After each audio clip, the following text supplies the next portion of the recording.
আসসালামু আলাইকুম আরহামতুল্লাহি ওবারাকাতু। দেশ ও প্রবাসে দূরে ও কাছে যারা যেখান থেকে আমাদের এই ভিডিওটি দেখতেছেন সকলকে আন্তরিক শুভেচ্ছা মোবারকবাদ।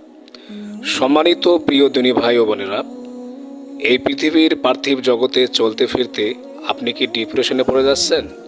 আপনার অধীনস্থ বা নিকটাত্মীয় বা আপনার আপনজন আপনাকে কি অপমান লাঞ্ছনা করতেছে বা আপনাকে বিপদে ফেলতে চায়? তাহলে আপনি আজই পবিত্র কোরআন ও সুন্নাহ থেকে আল্লাহ রসুল সাল্লাল্লাহু আলাইহি ওয়াসাল্লামের নির্দেশিত একটি দোয়া আপনি যদি পূর্ণাঙ্গ আস্থা ও বিশ্বাস রেখে এই দোয়াটি দৈনন্দিন 2 থেকে 3 বার পাঠ করেন। অজু অবস্থায় পড়া যাবে অথবা অজু ছাড়াও পড়া যাবে।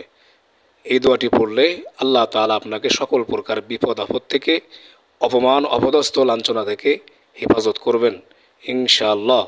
তাহলে আমরা জেনে নেই দোয়াটি কি। দোয়াটি আমার সঙ্গে পড়ুন।